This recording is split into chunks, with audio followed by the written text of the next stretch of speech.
ತನ್ನ ಮಗಳನ್ನ ಕಳೆದುಕೊಂಡಿರೋ ಪೊಲೀಸ್ ಆಫೀಸರ್ಗೆ ಒಬ್ಬಳು ಲೇಡಿ ಡಾಕ್ಟರ್ನ ಮರ್ಡರ್ ಕೇಸನ್ನ ಇನ್ವೆಸ್ಟಿಗೇಷನ್ ಮಾಡೋದಕ್ಕೆ ಅಪಾಯಿಂಟ್ ಮಾಡ್ತಾರೆ. ಮುಂದೆ ಇದೇ ರೀತಿಯ ಪ್ಯಾಟರ್ನ್ ನಲ್ಲಿ ಇನ್ನು ಅನೇಕ ಕೊಲೆಗಳು ಆಗೋದಕ್ಕೆ ಶುರುವಾಗತ್ತೆ. ಹಾಗಿದ್ರೆ ಈ ಎಲ್ಲಾ ಕೊಲೆಗಳು ನಡೆದಿರೋದಾದ್ರೂ ಯಾಕೆ? ಇದಕ್ಕೆಲ್ಲ ಕಾರಣ ಏನು? ಮತ್ತು ಕ್ಲೈಮ್ಯಾಕ್ಸ್ ನಲ್ಲಿ ಬರುವಂತಹ ಆ ಅನ್ಎಕ್ಸ್ಪೆಕ್ಟೆಡ್ ಟ್ವಿಸ್ಟ್ ಆದ್ರೂ ಏನು ಅನ್ನೋದು ನಿಮಗೆ ಗೊತ್ತಾಗಬೇಕು ಅಂದ್ರೆ ಈ ವಿಡಿಯೋನ ನನ್ನ ಜೊತೆ ಕೊನೆವರೆಗೂ ನೋಡಿ. ನಾನು ಇವತ್ತು ಎಕ್ಸ್ಪ್ಲೇನ್ ಮಾಡ್ತಿರುವಂತಹ ಈ ಸಿನಿಮಾದ ಹೆಸರು 21 ಗ್ರಾಮ್ಸ್. ಈ ಸಿನಿಮಾ ಮಲಯಾಳಂ ಭಾಷೆಯಲ್ಲಿ 2022ರಲ್ಲಿ ರಿಲೀಸ್ ಆಗಿತ್ತು. ಸಿನಿಮಾದ ಮೊದಲ ಸೀನ್ ನಲ್ಲಿ ಕಾರ್ನಲ್ಲಿ ಹೋಗ್ತಿರೋ ಒಬ್ಬ ವ್ಯಕ್ತಿ ತನ್ನ ಬಳಿ ಇದ್ದ ಹಳೆಯ ಕೀಪ್ಯಾಡ್ ಮೊಬೈಲ್ ನಿಂದ ಯಾರಿಗೋ ಫೋನ್ ಮಾಡ್ತಾ ಇರ್ತಾನೆ. ಅದೇ ಸಮಯದಲ್ಲಿ ಪೊಲೀಸ್ನವರು ಕೂಡ ಅವನ ನಂಬರ್ ಅನ್ನ ಟ್ರೇಸ್ ಮಾಡ್ತಾ ಇರ್ತಾರೆ. ಆದರೆ ಆತ ಕಾಲ್ ನ ಕಟ್ ಮಾಡಿ ಮೊಬೈಲ್ ನ ಸ್ವಿಚ್ ಆಫ್ ಮಾಡ್ತಾನೆ. ಇದರಿಂದಾಗಿ ಪೊಲೀಸ್ನವರಿಗೆ ಅವನನ್ನು ಟ್ರ್ಯಾಕ್ ಮಾಡೋದಕ್ಕೆ ಆಗಲ್ಲ. ಹೀಗಿರುವಾಗ ಇವನ ಕಾರು ಕೆಟ್ಟು ಹೋಗುತ್ತೆ. ಆಗ ಅವನ ಮುಂದೆ ನಿಂತಿದ್ದಂತಹ ಒಂದು ಹಳೆಯ ಕಾರಿನಿಂದ ಒಬ್ಬ ಅನುಮಾನಾಸ್ಪದವಾದ ವ್ಯಕ್ತಿ ಇಳಿದು ಇವನ ಕಾರಿನ ಬಳಿ ಬಂದು ಇವನ ಕಾರಿನ ಗ್ಲಾಸ್ ಅನ್ನ ಬಡಿತಾನೆ. ಇಲ್ಲಿಗೆ ಈ ಸೀನ್ ಎಂಡ್ ಆಗಿ ಮುಂದಿನ ಸೀನ್ ನಲ್ಲಿ ಪೊಲೀಸ್ ಆಫೀಸರ್ ನಂದಕಿಶೋರ್ನ ಪತ್ನಿ ತಮ್ಮ ಮಗಳು ಸತ್ತು ಹೋಗಿರೋ ಬೇಜಾರಿನಿಂದ ಆತ್ಮಹತ್ಯೆಗೆ ಅಟೆಂಪ್ಟ್ ಮಾಡಿರ್ತಾಳೆ. ನಂದಕಿಶೋರ್ ಅವಳನ್ನ ಆಸ್ಪತ್ರೆಗೆ ಸೇರಿಸಿ ಕಾಪಾಡ್ತಾನೆ. ನಂತರ ಅವಳು ಹುಷಾರಾದ ಮೇಲೆ ಅವಳನ್ನ ಒಂದು ಟ್ರಿಪ್ಗೆ ಕರೆದುಕೊಂಡು ಹೋಗ್ತಾನೆ. ಅವರು ಟ್ರಿಪ್ಗೆ ಹೋಗಿದ್ದ ಸಮಯದಲ್ಲಿ ನಂದಕಿಶೋರ್ನ ಮನೆಗೆ ಶಿಹಾಬ್ ಅನ್ನೋ ವ್ಯಕ್ತಿ ಅವನನ್ನ ಹುಡುಕಿಕೊಂಡು ಬರ್ತಾನೆ. ಆದರೆ ನಂದಕಿಶೋರ್ ಮನೆಯಲ್ಲಿಲ್ಲದನ್ನ ನೋಡಿ ಬೇಜಾರಿನಿಂದ ಹೊರಟು ಹೋಗ್ತಾನೆ. ಅದೇ ದಿನ ರಾತ್ರಿ ದಾರಿಯ ಮಧ್ಯದಲ್ಲಿ ತನ್ನ ಕಾರಿನಲ್ಲೇ ಹಾರ್ಟ್ ಅಟ್ಯಾಕ್ ಆಗಿ ಶಿಹಾಬ್ ಸತ್ತು ಹೋಗ್ತಾನೆ. ಇಲ್ಲಿಗೆ ಈ ಸೀನ್ ಕಟ್ ಆಗಿ ಮುಂದಿನ ಸೀನ್ ನಲ್ಲಿ ಟ್ರಿಪ್ ನಿಂದ ವಾಪಸ್ ಬಂದಿದ್ದ ನಂದಕಿಶೋರ್ನನ್ನ ಸಬ್ ಇನ್ಸ್ಪೆಕ್ಟರ್ ಸನ್ನಿ ಮೀಟ್ ಆಗಿ ಒಂದು ಮರ್ಡರ್ ಕೇಸನ್ನ ಅವರಿಗೆ ಹ್ಯಾಂಡ್ ಓವರ್ ಮಾಡ್ತಾನೆ. ಆಫೀಸರ್ ಶ್ರೀನಿವಾಸನ್ ಈ ಕೇಸನ್ನ ಇದಕ್ಕೂ ಮೊದಲು ಇನ್ವೆಸ್ಟಿಗೇಷನ್ ಮಾಡಿದ್ದರು. ನಾನು ಕೂಡ ಇನ್ವೆಸ್ಟಿಗೇಷನ್ ಟೀಮ್ ನಲ್ಲಿ ಇದ್ದೆ. ಆದರೆ ಆಫೀಸರ್ ಶ್ರೀನಿವಾಸನ್ ಕೇಸನ್ನ ಸರಿಯಾಗಿ ಇನ್ವೆಸ್ಟಿಗೇಷನ್ ಮಾಡಿಲ್ಲ. ಹಾಗಾಗಿ ಈ ಕೇಸನ್ನ ನಿಮಗೆ ಹ್ಯಾಂಡ್ ಓವರ್ ಮಾಡಿದ್ದಾರೆ ಅಂತ ಹೇಳ್ತಾನೆ. ನಂದಕಿಶೋರ್ ಮನೆಗೆ ಬಂದು ತನ್ನ ಲ್ಯಾಪ್ಟಾಪ್ ನಲ್ಲಿ ಕೇಸ್ನ ಫೈಲ್ ಅನ್ನ ನೋಡೋದಕ್ಕೆ ಶುರು ಮಾಡ್ತಾನೆ. ಇಲ್ಲಿಂದ ಈ ಸಿನಿಮಾ ಫ್ಲಾಶ್ ಬ್ಯಾಕ್ ಗೆ ಶಿಫ್ಟ್ ಆಗತ್ತೆ. ಅಂಜಲಿ ಅನ್ನೋ ಡಾಕ್ಟರ್ ತನ್ನದೇ ಮನೆಯಲ್ಲಿ ತುಂಬಾನೇ ಭೀಕರವಾಗಿ ಕೊಲೆ ಆಗಿರ್ತಾಳೆ. ಇದನ್ನ ಇನ್ವೆಸ್ಟಿಗೇಷನ್ ಮಾಡಿದ ಆಫೀಸರ್ಗೆ ಅಂಜಲಿಗೆ ಅಪ್ಪ ಅಮ್ಮ ಯಾರೂ ಇಲ್ಲ. ಅವಳಿಗೆ ಇರೋದು ಅವಳ ಅಣ್ಣ ಮಾರ್ಟಿನ್ ಒಬ್ಬನೇ. ಅವನು ಕೂಡ ಫಾರಿನ್ ನಲ್ಲಿ ಸೆಟಲ್ ಆಗಿದ್ದಾನೆ ಅಂತ ಗೊತ್ತಾಗತ್ತೆ. ಅಷ್ಟರಲ್ಲಿ ಅಲ್ಲಿಗೆ ಬಂದ ಮಾರ್ಟಿನ್ ನ ಫ್ರೆಂಡ್ ಜಿಮ್ಮಿಯನ್ನ ಪೊಲೀಸ್ನವರು ವಿಚಾರಿಸಿದಾಗ ಆತ ನಾನು ಅಂಜಲಿ ಮತ್ತು ಮಾರ್ಟಿನ್ ನ ಫ್ಯಾಮಿಲಿ ಫ್ರೆಂಡ್ ಅಂತ ಹೇಳ್ತಾನೆ. ಮುಂದಿನ ಸೀನ್ ನಲ್ಲಿ ಪೊಲೀಸ್ನವರು ಇನ್ನೂ ಹೆಚ್ಚಿನ ಇನ್ವೆಸ್ಟಿಗೇಷನ್ಗೆ ಅಂತ ಅಂಜಲಿ ಕೆಲಸ ಮಾಡ್ತಿದ್ದ ಹಾಸ್ಪಿಟಲ್ಗೆ ಹೋಗಿ ಅಲ್ಲಿನ ಮ್ಯಾನೇಜರ್ ನಿಖಿಲ್ ನನ್ನ ವಿಚಾರಿಸಿದಾಗ ಅವನು ಅಂಜಲಿ ತುಂಬಾ ಒಳ್ಳೆ ಹುಡುಗಿ, ಹಾಸ್ಪಿಟಲ್ ನಲ್ಲಿ ಎಲ್ಲರೊಂದಿಗೂ ತುಂಬಾನೇ ಕ್ಲೋಸ್ ಆಗಿ ಇರ್ತಿದ್ದಳು ಅಂತ ಹೇಳ್ತಾನೆ. ನಂತರ ಅಂಜಲಿಯ ಪೋಸ್ಟ್ ಮಾರ್ಟಮ್ ಮಾಡಿದ ಡಾಕ್ಟರ್ ನನ್ನ ಮೀಟ್ ಮಾಡಿದಾಗ ಡಾಕ್ಟರ್ ಕೊಲೆಗಾರ ಅಂಜಲಿಯ ಕತ್ತನ್ನ ಹಿಂದಿನಿಂದ ಬಂದು ಬಲಗಡೆಯಿಂದ ಎಡಗಡೆಗೆ ಕೊಯ್ದಿದ್ದಾನೆ. ಹಾಗೆ ಇನ್ನೊಂದು ವಿಷಯ ಏನಪ್ಪಾ ಅಂದ್ರೆ ಪೋಸ್ಟ್ ಮಾರ್ಟಮ್ ಮಾಡುವಾಗ ಅಂಜಲಿಯ ಹೊಟ್ಟೆಯಲ್ಲಿ ಒಂದು ಪ್ಲಾಸ್ಟಿಕ್ ಟ್ಯಾಬ್ಲೆಟ್ ಇತ್ತು. ಅದನ್ನು ಓಪನ್ ಮಾಡಿ ನೋಡಿದಾಗ ಅದರಲ್ಲಿ ಫೋರ್ಮಾರ್ಟಿನ್ ಅಂತ ಬರ್ದಿತ್ತು ಅಂತ ಹೇಳ್ತಾರೆ. ಇದನ್ನು ಕೇಳಿದ ಪೊಲೀಸ್ನವರಿಗೆ ತುಂಬಾನೇ ಶಾಕ್ ಆಗತ್ತೆ. ಫೋರ್ಮಾರ್ಟಿನ್ ಅಂದ್ರೆ ಏನು ಅಂತ ತಲೆ ಕೆಡಿಸ್ಕೊಳ್ತಾರೆ. ಮುಂದಿನ ಸೀನ್ ನಲ್ಲಿ ಅಂಜಲಿಯ ಅಣ್ಣ ಮಾರ್ಟಿನ್ ಫಾರಿನ್ ನಿಂದ ವಾಪಸ್ ಬಂದು ತನ್ನ ತಂಗಿಯ ಸಮಾಧಿಯ ಹತ್ತಿರ ಹೋಗಿ ಅವಳ ಜೊತೆ ಕಳೆದಂತಹ ಮೆಮೊರೀಸ್ ಗಳನ್ನ ನೆನಪು ಮಾಡಿಕೊಂಡು ತುಂಬಾನೇ ದುಃಖದಲ್ಲಿ ಇರ್ತಾನೆ. ಅದೇ ದಿನ ರಾತ್ರಿ ಅವನ ಮನೆಯ ಹತ್ತಿರ ಒಂದು ಹಳೆಯ ಮಾಡೆಲ್ನ ಕಾರು ಬರುತ್ತೆ. ಮಾರ್ಟಿನ್ ಈ ರಾತ್ರಿಯಲ್ಲಿ ಯಾರು ಬಂದಿದ್ದಾರೆ ಅಂತ ನೋಡೋದಿಕ್ಕೆ ಹೋದಾಗ ಹಿಂದಿನಿಂದ ಯಾರೋ ಬಂದು ಅವನನ್ನು ಸಹ ಹೊಡೆದು ಸಾಯಿಸಿ ಬಿಡ್ತಾರೆ. ಮರುದಿನ ಬೆಳಿಗ್ಗೆ ಆಫೀಸರ್ ಶ್ರೀನಿವಾಸನ್ ಕ್ರೈಮ್ ಸ್ಪಾಟ್ಗೆ ಬಂದು ನೋಡಿದಾಗ ಆ ಕೊಲೆಗಾರ ಮಾರ್ಟಿನ್ ನನ್ನ ಕೊಲೆ ಮಾಡಿದ್ದು ಮಾತ್ರವಲ್ಲ ಅವನ ಬಾಡಿಯನ್ನ ಪೆಟ್ರೋಲ್ ಹಾಕಿ ಸುಟ್ಟು ಹಾಕಿರ್ತಾನೆ. ಮೊದಲು ಅಂಜಲಿಯ ಕೊಲೆ, ನಂತರ ಅವಳ ಅಣ್ಣ ಮಾರ್ಟಿನ್ ನ ಕೊಲೆ. ಈ ಕೇಸ್ಗಳು ಪೊಲೀಸ್ ಅವರಿಗೆ ಸಿಕ್ಕಾಪಟ್ಟೆ ತಲೆನೋವಾಗಿ ಏನು ಮಾಡೋದು ಅಂತಾನೆ ಗೊತ್ತಾಗ್ತಾ ಇರಲ್ಲ. ಇನ್ನೊಂದು ಕಡೆ ನಂದಕಿಶೋರ್ನ ಹೆಂಡತಿ ಗೌರಿಯ ತಮ್ಮ ವಿನಯ್ ಫಾರಿನ್ ನಿಂದ ಅವರ ಮನೆಗೆ ಬಂದಿರ್ತಾನೆ. ಅವನು ಬಂದಿರೋದ್ರಿಂದ ಅವರಿಗೆ ತುಂಬಾನೇ ಖುಷಿಯಾಗಿರುತ್ತೆ. ಮರುದಿನ ಬೆಳಿಗ್ಗೆ ನಂದಕಿಶೋರ್ ಮತ್ತು ಸನ್ನಿ ಅಂಜಲಿಯ ಪೋಸ್ಟ್ ಮಾರ್ಟಮ್ ಮಾಡಿದ್ದ ಡಾಕ್ಟರ್ ನನ್ನ ಮೀಟ್ ಮಾಡಿ ಮಾರ್ಟಿನ್ ನ ಕೊಲೆಯ ಬಗ್ಗೆ ವಿಚಾರಿಸಿದಾಗ ಡಾಕ್ಟರ್ ಕೊಲೆಗಾರ ಮಾರ್ಟಿನ್ ನ ಬಾಡಿಯನ್ನ ಸುಟ್ಟು ಹಾಕಿದ್ರಿಂದ ಬಾಡಿ ಮಾರ್ಟಿನ್ ನದ್ದೇ ಅಂತ ಕಂಡುಹಿಡಿಯೋದಕ್ಕೆ ಸಿಕ್ಕಾಪಟ್ಟೆ ಕಷ್ಟ ಆಯ್ತು. ಆದರೆ ಕ್ರೈಮ್ ಸೀನ್ ನಲ್ಲಿ ಸಿಕ್ಕಿದ್ದಂತಹ ಒಂದು ಸ್ಟೀಲ್ ರಾಡ್ ನಿಂದ ಅದು ಮಾರ್ಟಿನ್ ನದೇ ಬಾಡಿ ಅಂತ ಕನ್ಫರ್ಮ್ ಆಯ್ತು. ಯಾಕಂದ್ರೆ ಅಮೆರಿಕದಲ್ಲಿ ಮಾರ್ಟಿನ್ಗೆ ಆಕ್ಸಿಡೆಂಟ್ ಆದಾಗ ಆ ಸ್ಟೀಲ್ ರಾಡ್ ಅನ್ನ ಅವನಿಗೆ ಹಾಕಿದ್ದರು. ಅದನ್ನ ನಾವು ಕನ್ಫರ್ಮ್ ಕೂಡ ಮಾಡಿಕೊಂಡಿದ್ದೇವೆ ಅಂತ ಹೇಳ್ತಾನೆ. ನೆಕ್ಸ್ಟ್ ಸೀನ್ ನಲ್ಲಿ ನಂದಕಿಶೋರ್ ಮತ್ತು ಸನ್ನಿ ಕೇಸ್ನ ವಿಷಯವನ್ನ ಮಾತನಾಡ್ತಾ ಇರ್ತಾರೆ. ಇಲ್ಲಿ ಸನ್ನಿ ಈ ಕೇಸ್ ನಲ್ಲಿ ಮೊದಲು ನಿಮ್ಮ ಪ್ರೈಮ್ ಸಸ್ಪೆಕ್ಟ್ ಆಗಿದ್ದು ಮಾರ್ಟಿನ್ ನ ಫ್ರೆಂಡ್ ಜಿಮ್ಮಿ. ಅವರಿಬ್ಬರು ಚಿಕ್ಕಂದಿನಿಂದಲೂ ಫ್ರೆಂಡ್ಸ್, ಅಲ್ಲದೆ ಬಿಸ್ನೆಸ್ ಪಾರ್ಟ್ನರ್ಸ್ ಕೂಡ. ಬಿಸ್ನೆಸ್ ನಲ್ಲಿ ಲಾಸ್ ಆಗಿ ಸಿಕ್ಕಾಪಟ್ಟೆ ಸಾಲ ಆಗಿರುತ್ತೆ. ಇದರ ಬಗ್ಗೆ ಮಾತಾಡೋದಕ್ಕೆ ಇಂಡಿಯಾಗೆ ಬಾ ಅಂತ ಎಷ್ಟೇ ಹೇಳಿದ್ರು ಮಾರ್ಟಿನ್ ಇಂಡಿಯಾಗೆ ಬಂದಿರೋದಿಲ್ಲ. ಅವನನ್ನ ಹೇಗಾದ್ರೂ ಮಾಡಿ ಇಂಡಿಯಾಗೆ ಕರೆಸಿಕೊಳ್ಬೇಕು ಅಂತ ಜಿಮ್ಮಿ ಅಂಜಲಿಯ ಕೊಲೆ ಮಾಡಿರ್ಬೇಕು ಅಂತ ಅನುಮಾನ ಇದೆ. ಆದರೆ ಇದಕ್ಕೆ ನಮ್ಮ ಬಳಿ ಯಾವುದೇ ಸ್ಟ್ರಾಂಗ್ ಎವಿಡೆನ್ಸ್ ಇಲ್ಲ ಅಂತ ಹೇಳ್ತಾನೆ. ತಕ್ಷಣವೇ ಇಬ್ಬರು ಜಿಮ್ಮಿಯನ್ನ ಮೀಟ್ ಮಾಡಿ ಈ ಎರಡೂ ಕೊಲೆಗಳ ಬಗ್ಗೆ ವಿಚಾರಿಸ್ತಾರೆ. ಆದರೆ ಜಿಮ್ಮಿ ಸರಿಯಾಗಿ ಮಾತನಾಡದೆ ಕೋಪದಿಂದ ಪೊಲೀಸ್ನವರ ಮೇಲೆ ಕೂಗಾಡ್ತಾನೆ. ಇದಕ್ಕೆ ನಂದಕಿಶೋರ್ ನಾವು ಸದ್ಯದಲ್ಲೇ ಮತ್ತೆ ಭೇಟಿಯಾಗೋಣ ಅಂತ ಹೇಳಿ ಅಲ್ಲಿಂದ ಹೊರಡ್ತಾನೆ. ಮುಂದಿನ ಸೀನ್ ನಲ್ಲಿ ನಂದಕಿಶೋರ್ ಎಸ್ಪಿಯನ್ನ ಮೀಟ್ ಮಾಡಿ ಈ ಎರಡು ಕೇಸ್ಗಳನ್ನ ಎಕ್ಸ್ಪ್ಲೇನ್ ಮಾಡ್ತಾನೆ. ನಮಗೆ ಅಂಜಲಿ ಮರ್ಡರ್ ಆದಂತಹ ಜಾಗದಲ್ಲಿ ಸಿಕ್ಕಂತ ಫುಟ್ ಪ್ರಿಂಟ್ ಹಾಗೂ ಸಿಗರೆಟ್ ನ DNA ಸ್ಯಾಂಪಲ್ಸ್ ಮತ್ತು ಮಾರ್ಟಿನ್ ಕೊಲೆಯಾದ ಜಾಗದಲ್ಲಿ ಸಿಕ್ಕಂತಹ ಬ್ಲಡ್ ಸ್ಯಾಂಪಲ್ಸ್ ನ DNA ಎರಡು ಮ್ಯಾಚ್ ಆಗಿದೆ. ಸೊ ಹೀಗಾಗಿ ಈ ಎರಡು ಕೊಲೆಗಳಲ್ಲಿ ಇನ್ವಾಲ್ವ್ ಆಗಿರೋದು ಒಂದೇ ವ್ಯಕ್ತಿ. ಅಲ್ಲದೆ ಅಂಜಲಿ ಮರ್ಡರ್ ಆಗಿದ್ದ ಜಾಗದಲ್ಲಿ ನಮಗೆ ಇಬ್ಬರ ಫುಟ್ ಪ್ರಿಂಟ್ ಸಿಕ್ಕಿದೆ. ಹೇಗಿದ್ರೂ ನಮಗೆ ಜಿಮ್ಮಿಯ ಮೇಲೆ ಯಾವುದೇ ಸ್ಟ್ರಾಂಗ್ ಎವಿಡೆನ್ಸ್ ಇಲ್ಲದೆ ಇರೋದ್ರಿಂದ ಅವನ ಜೊತೆ ಕೆಲಸ ಮಾಡ್ತಿದ್ದ ಲೋಕಲ್ ರೌಡಿಗಳನ್ನ ಇನ್ವೆಸ್ಟಿಗೇಟ್ ಮಾಡಿದ್ರೆ ಏನಾದ್ರೂ ಕ್ಲೂ ಸಿಗಬಹುದು ಅಂತ ಹೇಳ್ತಾನೆ. ಸೊ ಪೊಲೀಸ್ನವರು ಈ ಹಿಂದೆ ಜಿಮ್ಮಿಯ ಜೊತೆ ಕೆಲಸ ಮಾಡ್ತಿದ್ದ ಮುರುಗನ್ ಎಂಬ ವ್ಯಕ್ತಿಯನ್ನ ಕರೆದು ಇನ್ವೆಸ್ಟಿಗೇಷನ್ ಮಾಡ್ತಾರೆ. ಆತ, ಸರ್, ನನಗೂ ಹಾಗೂ ನೀವು ಹೇಳ್ತಿರುವ ಈ ಮರ್ಡರ್ ಕೇಸ್ಗೂ ಯಾವುದೇ ರೀತಿಯ ಸಂಬಂಧ ಇಲ್ಲ. ಆದರೆ ಈ ಊರಿನ ಟಿಪ್ಪರ್ ಟೋನಿ ಎಂಬ ರೌಡಿ ಶೀಟರ್ ಸುಮಾರು ಬಾರಿ ಜಿಮ್ಮಿಯ ಜೊತೆ ಇರೋದನ್ನ ನೋಡಿದ್ದೇನೆ. ನೀವು ಹೇಳಿದ ಸೇಮ್ ಮಾಡೆಲ್ ನ ಕಾರು ಟೋನಿಯ ಹತ್ರನೂ ಇದೆ. ತುಂಬಾ ದಿನದಿಂದ ಟೋನಿ ಎಲ್ಲೂ ಸಹ ಕಂಡಿಲ್ಲ. ಯಾವುದಾದರೂ ಒಂದು ದೊಡ್ಡ ಕ್ರೈಮ್ ನ ಮಾಡಿದಾಗ ಮಾತ್ರ ಟೋನಿ ಈ ರೀತಿ ತಲೆಮರೆಸಿಕೊಳ್ತಾನೆ. ಹಾಗಾಗಿ ಈ ಕೊಲೆಗಳನ್ನ ಅವನೇ ಮಾಡಿರೋ ಚಾನ್ಸಸ್ ಇದೆ ಅಂತ ಹೇಳ್ತಾನೆ. ಇಮಿಡಿಯೇಟ್ಲಿ ಟಿಪ್ಪರ್ ಟೋನಿಯ ಮನೆಯನ್ನ ಹುಡುಕಿ ಅವನ ಹೆಂಡತಿಯ ಹತ್ತಿರ ಟೋನಿಯ ಬಗ್ಗೆ ವಿಚಾರಿಸ್ತಾರೆ. ಅವನ ಕಾರ್ನ ಡಾಕ್ಯುಮೆಂಟ್ ಮತ್ತು ಕೆಲವೊಂದು ಸ್ಯಾಂಪಲ್ಸ್ ಗಳನ್ನ ಕೂಡ ಕಲೆಕ್ಟ್ ಮಾಡಿಕೊಂಡು ಬರ್ತಾರೆ.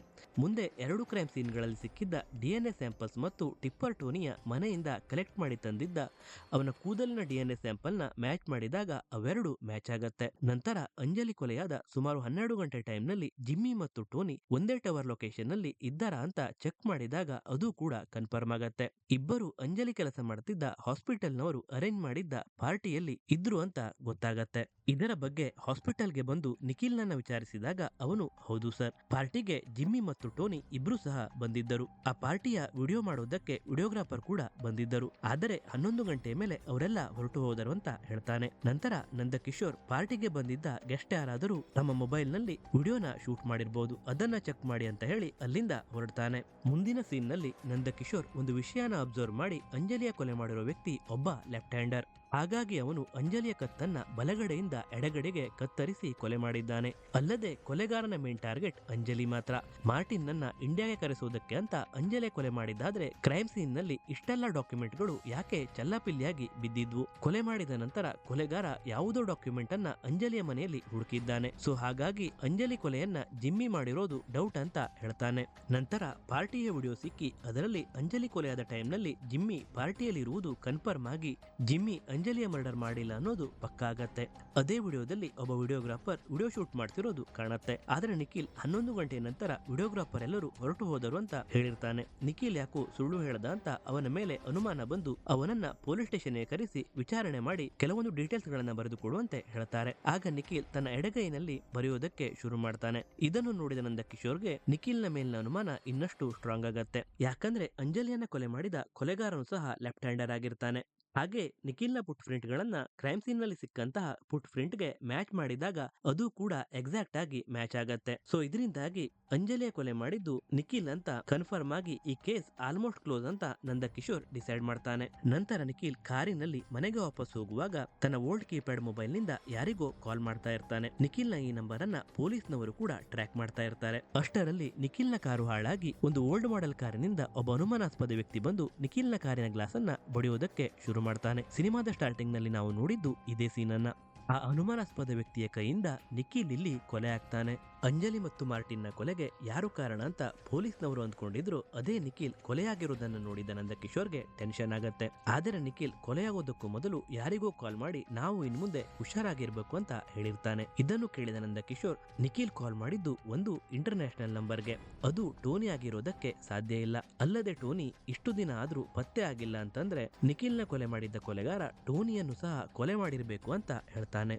ಇದನ್ನೆಲ್ಲ ನೋಡಿದ್ರೆ ಯಾರೋ ಒಬ್ಬ ವ್ಯಕ್ತಿ ನಿಖಿಲ್ ಮತ್ತು ಟೋನಿಯ ಮುಖಾಂತರ ಅಂಜಲಿ ಮತ್ತು ಮಾರ್ಟಿನ್ ನ ಕೊಲೆ ಮಾಡಿಸಿದ್ದಾರೆ. ಆದ್ರೆ ಇಲ್ಲಿ ಅಂಜಲಿ ಮತ್ತು ಮಾರ್ಟಿನ್ಗೆ ತುಂಬಾ ಹತ್ತಿರವಾಗಿರೋರೆ ಯಾರು ಅವರಿಬ್ಬರ ಸಾವಿಗೆ ರಿವೆಂಜ್ ಆಗಿ ನಿಖಿಲ್ ಮತ್ತು ಟೋನಿಯನ್ನ ಕೊಲೆ ಮಾಡಿದ್ದಾರೆ. ಅದು ಯಾರು ಅನ್ನೋದನ್ನ ನಾವು ಕಂಡು ಹಿಡಿಯಲೇಬೇಕು. ಇದು ನಾವು ಅಂದುಕೊಂಡಂತಹ ಈಸಿ ಕೇಸ್ ಅಲ್ಲ ಅಂತ ಹೇಳಿ ಚರ್ಚ್ ಫಾದರ್ ನ ಮೀಟ್ ಮಾಡೋದಕ್ಕೆ ನಂದಕಿಶೋರ್ ಹೋಗ್ತಾನೆ. ಚರ್ಚ್ ಫಾದರ್ ನ ಬಳಿ ಹೋಗಿ ಅಂಜಲಿ ಹಾಗೂ ಮಾರ್ಟಿನ್ಗೆ ಕ್ಲೋಸ್ ಫ್ರೆಂಡ್ಸ್ ಯಾರಾದ್ರೂ ಇದ್ರ ಅಂತ ನಂದಕಿಶೋರ್ ವಿಚಾರಿಸ್ತಾನೆ. ಅವರಿಗೆ ಜಿಮ್ಮಿಯನ್ನ ಬಿಟ್ಟರೆ ಕ್ಲೋಸ್ ಫ್ರೆಂಡ್ಸ್ ಅಂತ ಯಾರು ಇಲ್ಲ, ಹಾಗೇನಾದ್ರೂ ಇದ್ರೆ ವಿಚಾರಿಸಿ ನಿಮಗೆ ತಿಳಿಸ್ತೀನಿ ಅಂತ ಅಂತ ಫಾದರ್ ಹೇಳ್ತಾರೆ. ನಂತರ ಅಲ್ಲೇ ಇದ್ದ ಒಂದು ಗ್ರೂಪ್ ಫೋಟೋ ಬಗ್ಗೆ ಕೇಳಿದಾಗ ಅದು ಅಂಜಲಿಯ ಬರ್ತಡೆಯ ಫೋಟೋ. ಅಂಜಲಿಗೆ ಲ್ಯಾವೆಂಡರ್ ಮತ್ತು ಗುಲಾಬಿ ಹೂಗಳಿಂದ ಮಾಡಿದ ಬೊಕೆ ಅಂದರೆ ತುಂಬಾ ಇಷ್ಟ.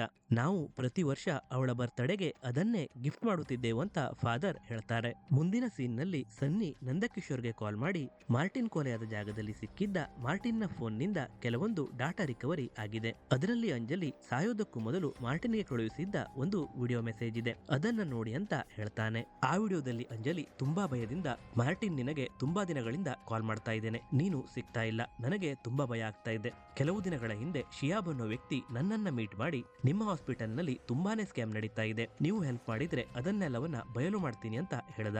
ಅದಕ್ಕೆ ನಾನು ನಮ್ಮ ಹಾಸ್ಪಿಟಲ್ ನ ಡಾಕ್ಯುಮೆಂಟ್ ಗಳನ್ನ ಸೀಕ್ರೆಟ್ ಆಗಿ ಪ್ರಿಂಟ್ಔಟ್ ತೆಗೆದು ಅವನಿಗೆ ಕೊಟ್ಟೆ. ಆದರೆ ಪ್ರಿಂಟ್ಔಟ್ ತೆಗೆಯುವಾಗ ಹಾಸ್ಪಿಟಲ್ ನಲ್ಲಿ ಹಾಕಿದ್ದ ಸಿಸಿ ಕ್ಯಾಮೆರಾವನ್ನ ನಾನು ಗಮನಿಸಿರಲಿಲ್ಲ. ಈಗ ಅವರಿಗೆ ನನ್ನ ಮೇಲೆ ಅನುಮಾನ ಬಂದಿದೆ. ಈ ವಿಷಯವನ್ನ ಶಿಯಾಬ್ ಅವರ ಹತ್ತಿರ ಹೇಳಿದಾಗ ಅವರು ತಮ್ಮ ಫ್ರೆಂಡ್ ನ ಹೆಲ್ಪ್ ತೆಗೆದುಕೊಳ್ಳೋಣ ಅಂತ ಹೇಳಿದ್ರು. ಆದರೆ ಶಿಯಾಬ್ ಅವರನ್ನ ಹಾಸ್ಪಿಟಲ್ ನವರು ಕೊಲೆ ಮಾಡಿದ್ದಾರೆ. ಅವರ ನೆಕ್ಸ್ಟ್ ಟಾರ್ಗೆಟ್ ನಾನೇ. ನನಗೇನಾದರೂ ಆದ್ರೆ ಈ ಡಾಕ್ಯುಮೆಂಟ್ಸ್ ಗಳನ್ನ ನೀನೇ ಪಬ್ಲಿಷ್ ಮಾಡಬೇಕು. ಈ ಡಾಕ್ಯುಮೆಂಟ್ಸ್ ಈ ಮನೆಯಲ್ಲೇ ಇದೆ ಅಂತ ಅಂಜಲಿ ವಿಡಿಯೋದಲ್ಲಿ ಹೇಳಿರ್ತಾಳೆ. ತಕ್ಷಣ ನಂದಕಿಶೋರ್ ತನ್ನ ಟೀಮ್ ನ ಅಂಜಲಿಯ ಮನೆಗೆ ಕಳುಹಿಸಿ ಡಾಕ್ಯುಮೆಂಟ್ ಗಳನ್ನ ಹುಡುಕಿಸ್ತಾನೆ. ಆದರೆ ಅಲ್ಲಿ ಏನೂ ಸಹ ಸಿಗಲ್ಲ.